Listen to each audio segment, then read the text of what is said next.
Hello friends, स्वागत है हमारे channel physical education by SK.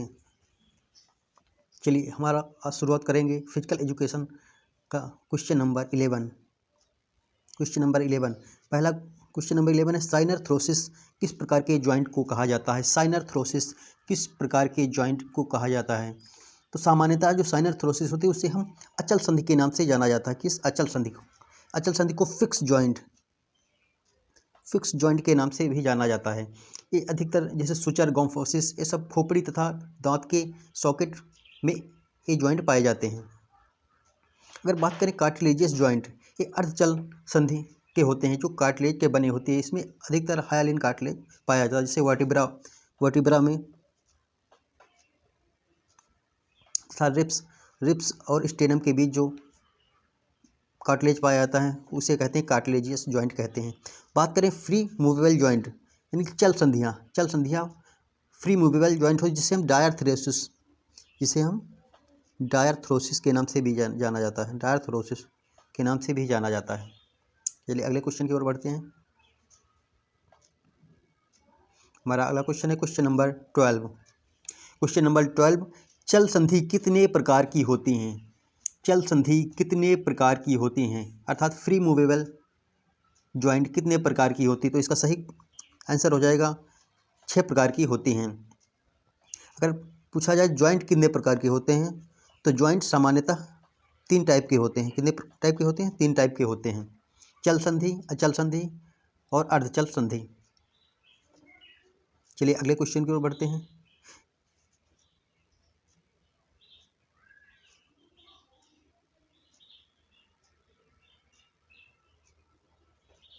अगला क्वेश्चन है क्वेश्चन नंबर 13। निम्नलिखित में से सही उत्तर का चयन कीजिए। सॉरी, यहाँ पर होगा गलत उत्तर का चयन कीजिए। टाइपिंग में मिस्टेक हो गया, गलत उत्तर का चयन कीजिए। तो देखते हैं, जो सुचर जॉइंट स्कल में पाया जाता है बिल्कुल सही है। जितनी भी खोपड़ी में जॉइंट पाए जाते हैं उस सुचर के नाम से जाना जाता है। Gomphosis joint, peg and socket joint, ये भी सही है। स्टेनोकॉस्टल जॉइंट को एम्फायरथ्रोसिस जॉइंट कहा जाता है, ये भी सही। अर्धचल संधि, जो हमारी स्टेनम होती है कॉस्टल कार्टिलेज से जुड़ी होती है। जो रिप्स होती हैं, रिप्स और स्टेनम का जो जॉइंट होता है वो कॉस्टल कार्टिलेज का होता है, जिसे हम एम्फायरथ्रोसिस कहते हैं। फिर अगला है ग्लाइडिंग जॉइंट। यहाँ पर गलत है, फिक्स जॉइंट नहीं होगा, यहाँ पर कार्पल तथा टार्सल जॉइंट होंगे, तो ये गलत है। चलिए अगले क्वेश्चन की ओर बढ़ते हैं। अगला क्वेश्चन है question number 14। Plane and axis कितने प्रकार के होते हैं? प्लेन एंड एक्सिस कितने प्रकार के होते हैं? प्लेन एंड एक्सिस 3 प्रकार के होते हैं। पहला जो प्लेन होता है सजिटल प्लेन होता है, सजिटल प्लेन। नंबर 2 हो जाएगा फ्रंटल प्लेन और नंबर 3 हॉरिजॉन्टल प्लेन होगा।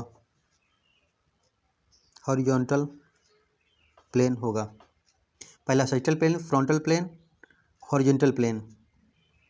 सजिटल प्लेन जो होता है हमारी बॉडी को दाएं तथा बाएं भाग में डिवाइड करता है, जबकि फ्रंटल प्लेन हमारे शरीर को आगे और पीछे डिवाइड करता है, जबकि हॉरिजॉन्टल प्लेन शरीर को ऊपर और नीचे 2 भागों में डिवाइड करता है। चलिए अगले क्वेश्चन की ओर बढ़ते हैं। Question number 15। Anterior posterior plane किसे कहा जाता है? एंटीरियर पोस्टीरियर प्लेन किसे कहा जाता है?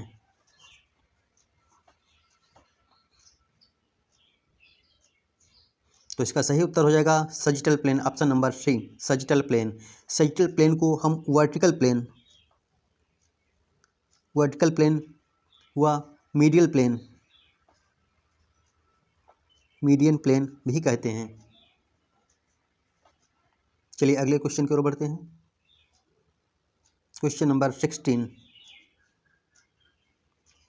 फ्रंटल एक्सिस किस प्लेन के परपेंडिकुलर अर्थात लंबवत होता है? फ्रंटल एक्सिस किस प्लेन के परपेंडिकुलर या लंबवत होता है?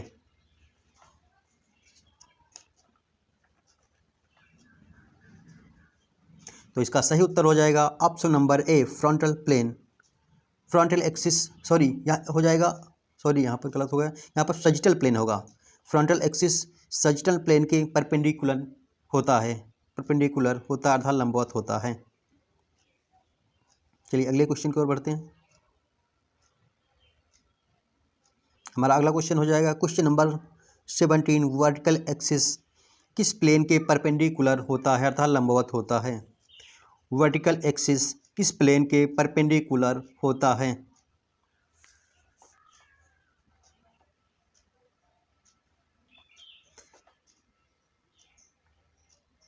तो correct answer will be answer number D, horizontal plane. तो इसका सही उत्तर हो जाएगा हॉरिजॉन्टल प्लेन। चलिए अगले क्वेश्चन की ओर बढ़ते हैं। क्वेश्चन नंबर 18, क्वेश्चन नंबर 18 है सजिटल एक्सिस किस प्लेन के परपेंडिकुलर होता है अर्थात लंबवत होता है। सजिटल एक्सिस किस प्लेन के परपेंडिकुलर अर्थात लंबवत होता है।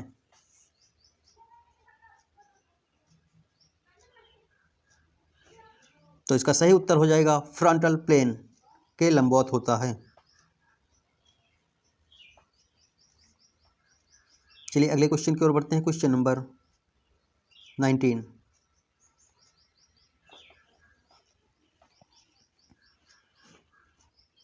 Question number 19, alveoli blood cell lymph किस ऊतक के बने होते हैं।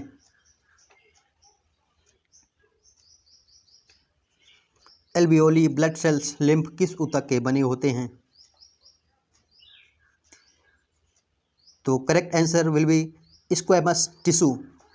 जो एल्वियोली ब्लड लिम्फ फेफड़ों में जो एल्वियोली होती हैं वो स्क्वैमस टिश्यू से बने होते हैं। अगर बात करें कनेक्टिव टिश्यू, तो कनेक्टिव टिश्यू जो हमारा ब्लड होता है, ब्लड हो गया, कार्टिलेज हो गई, कार्टिलेज और जो टेंडन होते हैं ये कनेक्टिव टिश्यू के बने होते हैं। चलिए अगले क्वेश्चन की ओर बढ़ते हैं। हमारा लास्ट क्वेश्चन है क्वेश्चन नंबर 20, टिश्यू कितने प्रकार के होते हैं।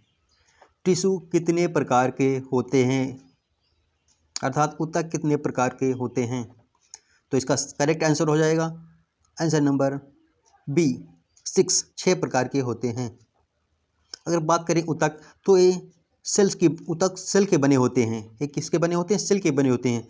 सभी सेलों का समूह एक ऊतक का निर्माण करता है, ऊतक का निर्माण करता है। और जितने भी ऊतक होते हैं एक ऑर्गन का निर्माण करते हैं। इसका निर्माण करते हैं, ऑर्गन का निर्माण करते हैं। और सभी ऑर्गन मिलकर एक सिस्टम का निर्माण करते हैं, यानी तंत्र का निर्माण करते हैं।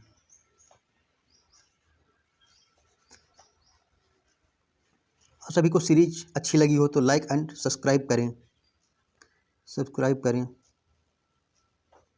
तथा अगर अच्छी लगी हुई तो अधिक से अधिक ग्रुप, जितने भी फिजिकल एजुकेशन से संबंधित देखने वाले छात्र हैं, इसे अधिक से अधिक शेयर करें, जिससे आगामी आने वाली परीक्षाओं में लाभदायक सीरीज हो सके। Thanks for watching.